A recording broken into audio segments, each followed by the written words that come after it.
পরদিন রোজ ভার্সিটি গিয়ে তার ফ্রেন্ডদের সাথে ভার্সিটি গেটের সামনে দাঁড়িয়ে কথা বলতে থাকে, কিন্তু আসলে রোজ অ্যারনের জন্য অপেক্ষা করছে আর বারবার সামনের দিকে তাকাচ্ছে। প্রেশার লিজার কথায় তার ধ্যান নেই, কিন্তু রোজের সব অপেক্ষার উপর পানি ঢেলে একটা মেয়ে ওদের সামনে এসে দাঁড়ায়। মেয়েটা তার নরম কোমল কণ্ঠে জিজ্ঞাসা করে, excuse me, first year class কোন দিকে? এবার তিনজনেই মেয়েটার দিকে তাকায়। মোটামুটি লম্বা, 5 ফুট 4, ছুঁই ছুঁই, হলদেটে ফর্সা, চুলগুলো কাটা দিয়ে বাঁধা, কুর্তি, জিন্স আর স্কার্ফ পরা একটা মেয়ে ওদের সামনে দাঁড়িয়ে আছে। মেয়েটাকে দেখে ওদের আমেরিকান বলে মনে হলো না। ফার্স্ট ইয়ার, তা তোমার নাম কি? অনন্যা। অনু। আপনারা আমাকে অনু বলে ডাকতে পারেন। অনুর এমন নরম কোমল ব্যবহারে রোজ প্রেশা দুজনেরই ভালো লাগলেও লিজার কাছে সব কিছু বিরক্ত লাগছে। বিরক্ত নিয়েই লিজা অনুকে জিজ্ঞাসা করে, তা এতদিন পর তোমাকে ভার্সিটিতে দেখলাম, এতদিন কি ঘাস কেটেছ বাসায়? আরে না না, আসলে আমি ট্রান্সফার হয়ে এখানে এসেছি। আমার বাবা ব্যাংকে চাকরি করেন। আগে আমরা বোস্টন থাকতাম, কিন্তু আমার পৈতৃক বাসা আমেরিকায় না। আমার জন্ম বাংলাদেশে। আমার যখন 9 বছর বয়স, তখন বাবা আমেরিকান ডিগ্রি পেয়ে এখানে এসে পড়ে, আর তারপর থেকেই আমেরিকায় আছি। লিজা এবার চরম লেভেলের বিরক্ত হয়, আর প্রেশা ও রোজ ও বুঝতে পারে যাকে তারা শান্তশিষ্ট ভাবছিল সে আসলে চঞ্চল আর প্রাণখোলা একটা মেয়ে, কিন্তু কিউট। তোমাকে এত কিছু জিজ্ঞাসা করেছি, পুরো বংশ পরিচয় দিয়ে দিয়েছ বলে লিজা ওখান থেকে চলে যায়। অনু এতে মন খারাপ হয়ে যায়। রোজ বিষয়টা বুঝতে পেরে অনুকে বলে, তুমি লিজার কথায় কিছু মনে করো না, ও এমনই। বাই দ্য ওয়ে, আমি রোজ, আর ও প্রেশা। না না, আমি মন খারাপ করিনি। ইস, এত কিছুর মাঝে ক্লাসের কথা আমি ভুলে গিয়েছিলাম। ক্লাসটা কোন দিকে? আমরা ফার্স্ট ইয়ার। চলো আমাদের সাথে। বলে রোজ, প্রেশা আর অনু ক্লাসে চলে যায়। 2টা ক্লাস ওরা তিনজনে ভালোভাবেই করে। এর মধ্যে অনু আরও অনেকের সাথে পরিচিত হয়েছে আর সবার সাথেই সহজেই মিশে গেছে। অ্যারনের ক্লাসের সময় হলেও অ্যারন না আসায় রোজ কিছুটা চিন্তিত হয়। কিছুক্ষণ পর একটা ছেলে এসে বলে, আজ অ্যারন স্যারের ক্লাস হবে না, সবাই চলে যায়। আসলে অ্যারন তার কাজের জন্য আউট অফ টাউন, তাই কিছুদিন অ্যারন স্যার ক্লাস নাও নিতে পারে। এতে রোজের মন খারাপ হয়ে যায়। কালকেই অ্যারনের কাছ থেকে এমন প্রপোজাল পেয়েছে, আর আজ অ্যারন শহরের বাইরে চলে গেছে। রোজ মন খারাপ করে বসে থাকে। অনু রোজকে এমন মনমরা হয়ে বসে থাকতে দেখে রোজের কাছে আসে আর জিজ্ঞেস করে, তোমার কি মন খারাপ? কিছু কি হয়েছে? রোজ মাথা নাড়িয়ে না বুঝায় সেখান থেকে চলে যায়। অনু রোজের যাওয়ার দিকে অবাক হয়ে তাকিয়ে থাকে। পাশ থেকে প্রেশা এসে অনুকে বলে, তুমি রোজকে নিয়ে চিন্তা করো না, আসলে অ্যারন স্যার আসেনি তো, তাই ওর একটু মন খারাপ। অনু আরও অবাক হয়ে প্রেশার দিকে তাকালে প্রেশা বলে, অ্যারন স্যার আর প্রেশার মধ্যে সরি রোজের মধ্যে কিছু চলছে মেবি, আমি শিওর না, কিন্তু সবার মনে হয় তারা রিলেশনে আছে। বলে প্রেশা ক্লাস থেকে চলে যায়, আর অনু কিছুক্ষণ বসে থাকে ওভাবেই। তারপর নিজেও বই খাতা গোছাতে গোছাতে ভাবতে থাকে, এতদিন শুধু টিচার আর স্টুডেন্টের প্রেমের গল্প পড়েছি, এখন হয়তো নিজের চোখে দেখার সুযোগ পাবো। ইস, ভাবতেই খুশি খুশি ফিলিংস হচ্ছে। এসব চিন্তা ভাবনার মাঝেই অনুর চোখ ক্লাসের পেছনের দিকে জানালায় পড়ে। অনু জানালা দিয়ে দেখতে পায় ভার্সিটির পেছন দিকের জঙ্গল ঘেঁষে অনেক সুন্দর সুন্দর ফুল রয়েছে। ফুলগুলো দেখেই অনুর মুখে এক চিলতে হাসি ফুটে ওঠে, আর কিছু ভাবনা চিন্তা ছাড়াই না করেই ব্যাগ নিয়ে সেখানে চলে যায়। ভার্সিটির পেছনে পৌঁছেই অনু সেই ফুলগুলো মুগ্ধ হয়ে দেখে আর সেই ফুলগুলো তুলতে থাকে। ফুল তোলার নেশায় অনু কখন যে ভার্সিটি থেকে কিছুটা জঙ্গলের ভেতরে চলে আসে তা সে বুঝতে পারে না। হঠাৎ করে জঙ্গলের ভেতর থেকে একটা গর্জনের আওয়াজ আসায় অনু তার হুঁশ ফিরে পায় আর দেখে সে এখন জঙ্গলে। অনু ভয় পেলেও কিছুটা সাহস জুগিয়ে আশেপাশে তাকিয়ে বোঝার চেষ্টা করে আওয়াজটা কিসের ছিল আর কোন দিক থেকে আসছে। এবার গর্জনের সাথে সাথে কোনো কিছুর পায়ের শব্দ পায় অনু। এতক্ষণ অনুর মাঝে কিছুটা সাহস থাকলেও এখন তার ছিটে ফোটাও নেই। এমনিতেই এখানে অনু একা এসেছে, তার মধ্যে এখন আবার এমন ঘটনা। অনু আর কোনো দিকে না তাকিয়ে ভার্সিটির দিকে দৌড় দেয়। অনু বাসায় ফিরেই কোনো দিকে না তাকিয়ে বসার রুমে টি টেবিলের ওপর ফুল ব্যাগ সব রেখে সোফাতে চিৎপটাং হয়ে শুয়ে পড়ে। অনু ওর এক হাত এক পা ঝুলে আছে সোফার বাইরে। অনুর মা কিচেন থেকে এসে অনুকে দেখে কিছুটা রেগে অনুকে বলে, এসে ফ্রেশ না হয়ে শুয়ে পড়েছিস? তোকে কতবার বলেছি এমন করবি না, তারপরও তোর বদ অভ্যাস গেল না। অনু খুব ধীর গলায় বলে, মা একটু রেস্ট নিতে দাও প্লিজ। সে জঙ্গল থেকে দৌড় দিছি প্রাণ বাঁচাতে, আর যদি দৌড় না দিতাম তাহলে তোমার মেয়ে এতক্ষণে পটল তুলতো। অনুর মা রেনু কথাগুলো ঠিকমতো শুনতে না পেয়ে জিজ্ঞাসা করে, কি বলছিস তুই এগুলো? আমেরিকায় পটল পাবি কই? অনু ঝট করে উঠে পরিস্থিতি সামলাতে বলে, আরে না না মা, পটল? কিসের পটল? কোন পটল? আসলে অনেক দিন হলো তোমার হাতের পায়েস খাই না, তাই তোমাকে পায়েসের রান্না করতে বলছিলাম আর কি। মা প্লিজ আজ একটু পায়েস করে ডিনারে। বলেই অনু সেখান থেকে কেটে পড়ে। অনুর মা মেয়ের যাওয়ার দিকে সন্দেহের চোখে তাকিয়ে রইল কিছুক্ষণ। তারপর কিচেনে যাবে এমন সময় টেবিলে রাখা রক্তবর্ণ লাল টুকটুকে ফুলগুলো দেখতে পায়। ফুলগুলো দেখেই কেন যেন অনুর মার মনের ভেতর অজানা ভয়রা মাথাচাড়া দিয়ে উঠেছে। ফুলগুলোর দিকে কিছুক্ষণ তাকিয়ে সে কিচেনে চলে যায়। অনুর মা ফুলগুলো ফেলতে চাইলেও ফেলে না, কারণ সে জানে তার মেয়ে যেহেতু পছন্দ করে এনেছে, তাই ফেললে আবার সেই জায়গায় যাবে ফুল আনতে, যেটা অনুর মা একদম চান না। রাতে খাওয়া দাওয়ার পরে অনু তার রুমে গিয়ে ঘুমিয়ে পড়ে। প্রথম দিনেই সে যে দৌড় দিয়েছে, তারপর তো ক্লান্তিতে এমনিতেই ঘুম এসে যায়।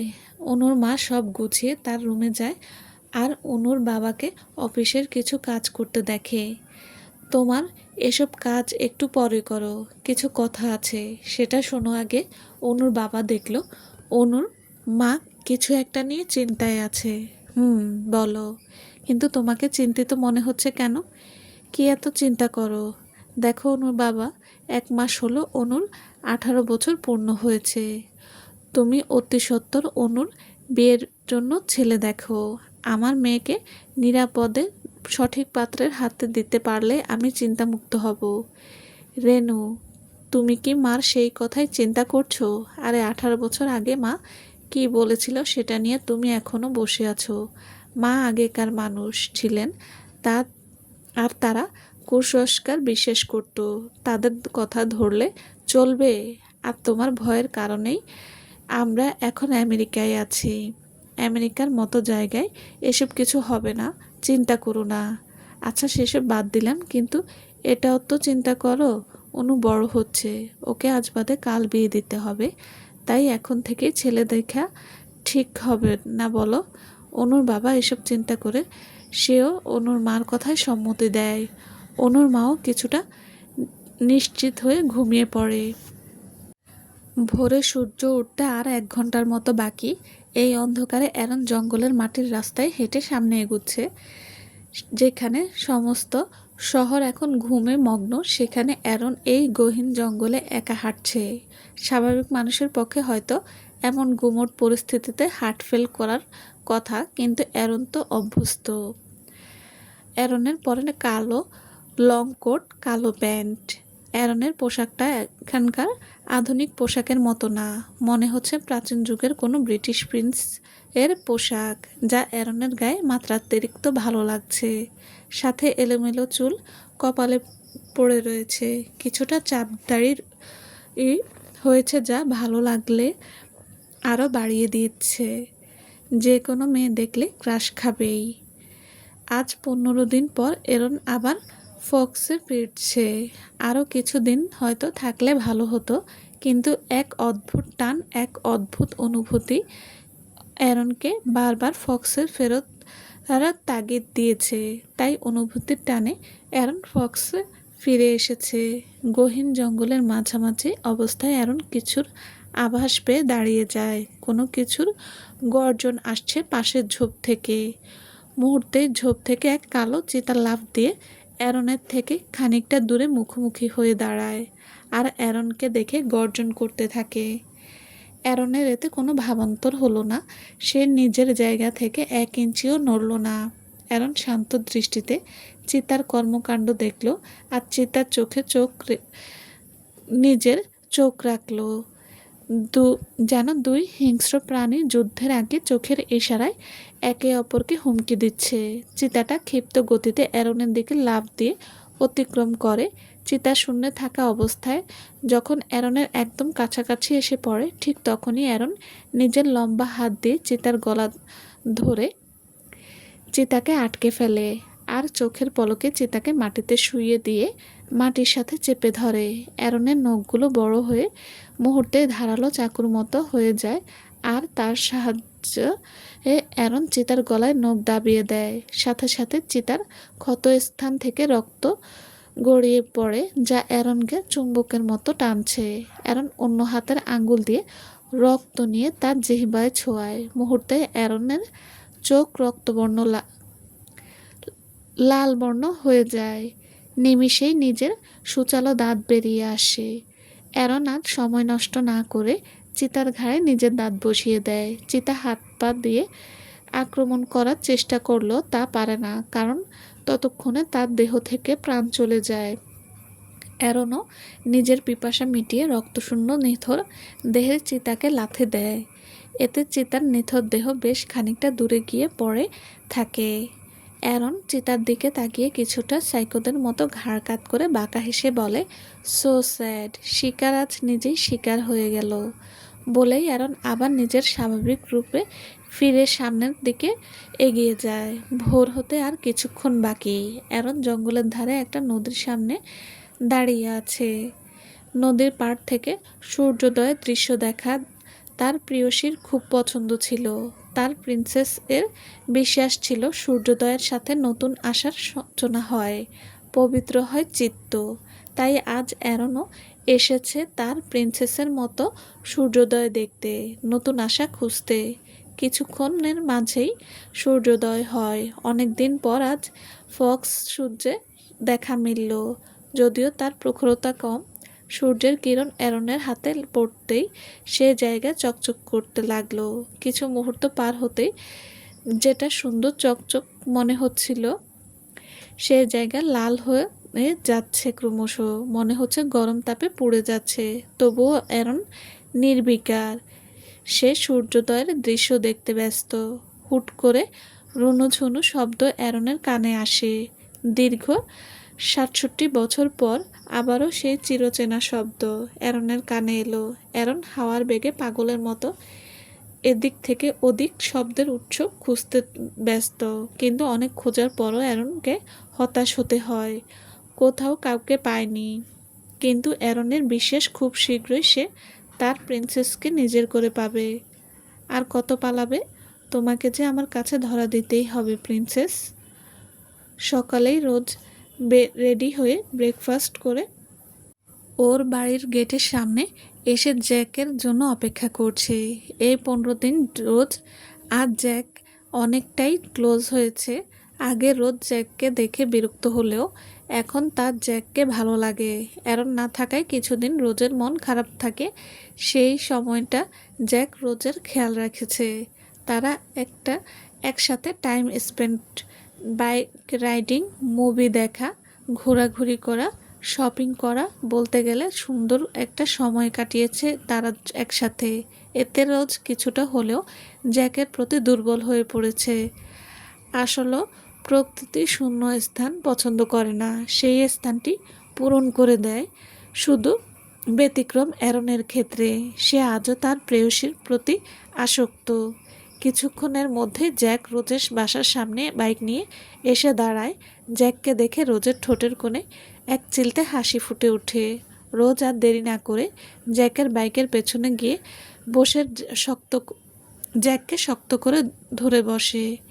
Ready for ride Red Rose? Rose হাসি মুখে জবাব দেয়, অলওয়েজ জ্যাক। রোজের বলার সাথে সাথে জ্যাক বাইকে স্টার্ট দিয়ে হাওয়ার বেগে চলে যায়। জ্যাক মাঝে মাঝেই রোজকে রেড রোজ বলে ডাকে। রোজের প্রথম প্রথম সন্দেহ হতো যে সেদিন অ্যারনের কেবিনে ঠিক কে ছিল, ব্যক্তিটা জ্যাক না তো। কিন্তু পরক্ষণেই মনে পড়ে জ্যাক কেন তার সাথে এমন করবে, আর একজন একই নামে ডাকছে বলেই তাকে সন্দেহ করা ঠিক না। রোজ ভার্সিটিতে পৌঁছেই জ্যাককে বিদায় দিয়ে ভেতরে যায়। ওদের এই বিষয়টি প্রেষা ঠিকই লক্ষ্য করেছে কিছুদিন যাবৎ। তাই প্রেষা নিজের কৌতূহল দমাতে না পেরে রোজকে জিজ্ঞাসা করে, তোরা জ্যাকের মধ্যে কিছু কি চলছে রোজ? তোর এটা মনে হলো কেন? ইদানিং তোরা জ্যাককে একসাথে দেখা যায় তাই। আর এমন কিছু না, we are just good friends. তাহলে অ্যারন স্যারকে? অ্যারন কার্লন আমাদের ক্লাস টিচার, সিম্পল। এতে প্রেশার মনে আরও কৌতূহল জাগে। তাই সে রোজকে জিজ্ঞাসা করে, তুই আর স্যার না রিলেশনে ছিলি? আমি বা স্যার কখনোই এ ব্যাপারে কিছু বলেছি বল? শুধু শুধু সবাই একটা গুঞ্জন ছড়িয়ে দেয়। কিন্তু এটা সত্যি, আমি স্যারকে পছন্দ করি। কিন্তু স্যারের মনে ঠিক কী আছে আমি তা আজও জানি না। একজন রহস্যময় পুরুষ তিনি, চাইলেও যেন সে রহস্য ভেদ করা কঠিন। ক্লাসের সময় হয়ে যাচ্ছে, চল রোজ। তারপর প্রেষা আর রোজ ক্লাসে চলে যায়। ক্লাসে গিয়ে রোজ অনুকে মনমরা হয়ে বসে থাকতে দেখে এতে রোজ কিছুটা অবাক হয়। অনুর মতো প্রাণ খোলা মেয়ে যে কিনা সবসময় হাসি খুশি থাকে, সে এভাবে মন খারাপ করে বসে আছে। রোজ অনুর পাশে গিয়ে বসে আর জিজ্ঞেস করে, অনু তোমার কি শরীর খারাপ? অনু মাথা নাড়িয়ে অসম্মতি জানায়, তাহলে তোমার এমন দেখাচ্ছে কেন? কোনো সমস্যা থাকলে আমাকে বলতে পারো, আমি সলভ করার চেষ্টা করব। আর যদি খুব বেশি পার্সোনাল হয় তাহলে বলতে হবে না। আরে না না রোজ, এতটা পার্সোনাল না। আসলে বাসা থেকে আমার বিয়ের জন্য ছেলে দেখছে, কিন্তু আমি এত তাড়াতাড়ি বিয়ে করতে চাচ্ছি না। আমি মানা করছি। তবু খানিকটা থেমে অনু আবারও বলল, আমার তো আর কোনো ভাই বোন নেই। বিয়ে হয়ে গেলেই বাবা মা একা হয়ে যাবে, আর আমি এত তাড়াতাড়ি তাদেরকে ছেড়ে দূরে যেতে চাই না। বলতে বলতেই না চাইতেও অনু চোখ দিয়ে আপনা আপনি পানি পড়তে থাকে। অনু নিজের কান্না লুকানোর জন্য মাথা নিচু করে চোখ মুছতে থাকে। এতে রোজের কিছুটা খারাপ লাগে। তাই রোজ অনুকে শান্ত হতে বলে, দেখো অনু, বিয়ে একদিন না একদিন করতেই হবে, কিন্তু এত তাড়াতাড়ি যে করতে হবে এমন না। আর তোমার বয়সই বা কত? তোমার বাবা মা হয়তো তোমার ভবিষ্যতের কথা চিন্তা করে এমন পদক্ষেপ নিতে চাইছেন, কারণ তুমি তো এখনও সেলফ ডিফেন্ড না। হয়তো এসব চিন্তা ভাবনা করছে। তাই আমার মনে হয় তোমার উচিত পার্ট টাইম জব করা, কারণ যখন তারা বুঝবে তুমি এখন আর ছোট নেই, নিজের খেয়াল নিজে রাখতে শিখে গেছো আর দায়িত্বশীলও হয়েছো, তখন তারা কিছুটা চিন্তামুক্ত হবে আর তোমাকে এত তাড়াতাড়ি বিয়ে দেওয়ার চিন্তা ভাবনা করবে না। কথাটা শুনেই অনুর মাঝে নতুন করে আশা জাগে। কিন্তু কিছু মনে হতেই অনু আবার মন খারাপ করে রোজ বলে, কিন্তু আমাকে চাকরি দেবে কে? মাত্র গ্র্যাজুয়েটের প্রথম ইয়ার, এমন অবস্থায় চাকরি পাবো কি? আরে অনু, তুমি এটা কেন ভুলে যাও? এটা আমেরিকা। এখানে একটু খুঁজলে অহরহ পার্ট টাইম জব পাওয়া যায়। তাই এখন থেকেই চেষ্টা করা শুরু করো। অনু এবার খুশিতে রোজকে জড়িয়ে ধরে। রোজও জড়িয়ে ধরে। তারপর রোজকে ছেড়ে নিজের ব্যাগ নিয়ে চলে যাওয়ার প্রস্তুতি নেয়। রোজ অবাক হয়ে জিজ্ঞেস করে, কোথায় যাচ্ছ অনু? ক্লাস করবে না? না, এখন থেকে জব খোঁজা শুরু করতে হবে। বাই।